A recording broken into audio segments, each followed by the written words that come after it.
Can I tell you something, men and women? That change that you spoke about, that change that you desire, I'm here. We're here to tell you it can happen, despite your past. With this group, I'm hopeful that we're successful in trying to get a message over to the business community about those offenders who are returning home after they've served their sentence and are in need of employment that provides them with a quality of life. The City of Toledo is more than happy to be participating in this program because we are also involved in the Reentry Coalition, and we think that this program has the potential to add a very, very important component to that program that's already in place. I'm a businessman in Northwest Ohio, and I've been involved in trying to help our community for years, and I'm excited to actually see a group come together that's a kind of cross-functional team here that's committed to make a difference in the community. And I think that we actually have the seeds of something here that we could see 10, 15, 20 years from now.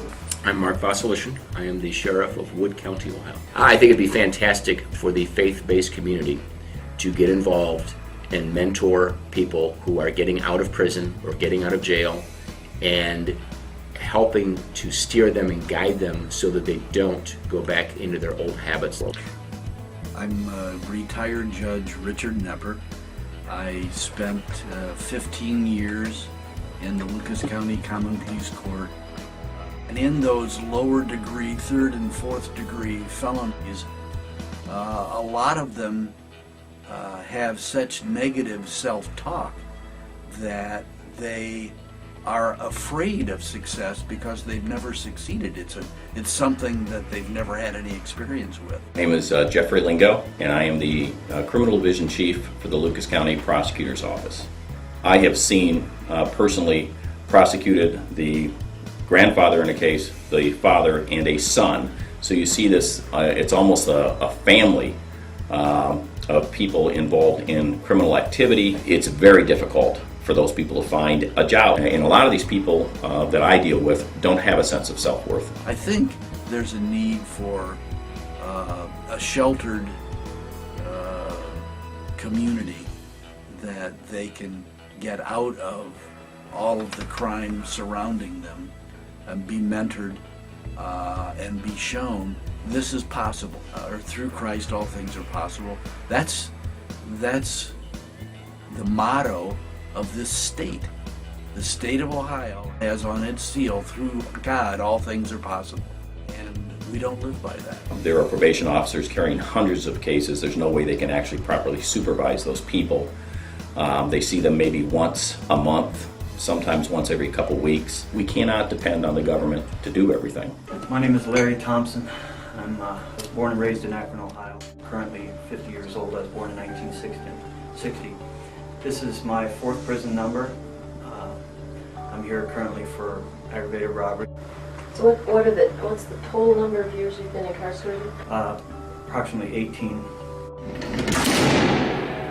There is evil people, and I've met them. But most of these men are not evil people. They are people who done some very stupid mismanagement, powerless things on drugs and alcohol that if with the right help and the right programs that these men want to remain free. Went to prison in 2006, first time at 53. My first number going to prison. I went to prison, I went sentenced for domestic violence.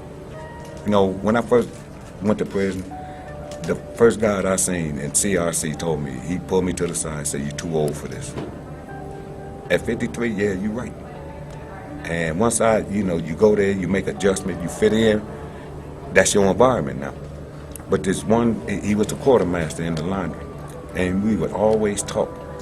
And he told me something that stuck with me. You know, he said, "Mike, you got a lot of potential. You just don't know it. You got to bring it out."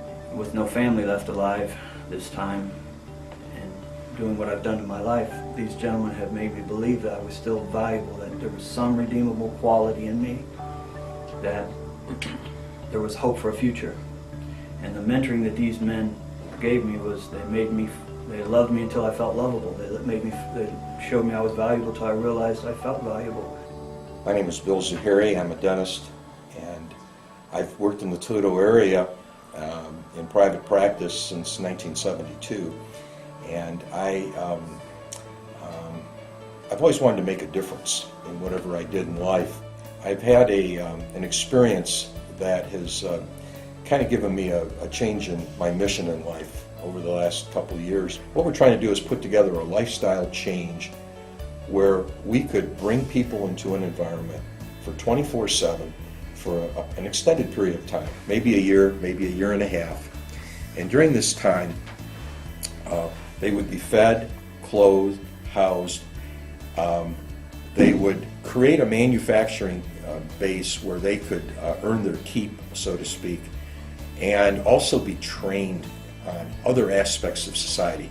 I'm amazed over the years. I've met people that I've been involved in discipling, and I was teaching them things, and say they're 35, 40 years of age. I was teaching them things that I taught my son when he was 5 years old, and they missed it because they did grow up in a two-parent functional family where the father was home at night and they had dinner as a family, and maybe they read scripture together, but they just had an environment of love and acceptance and security.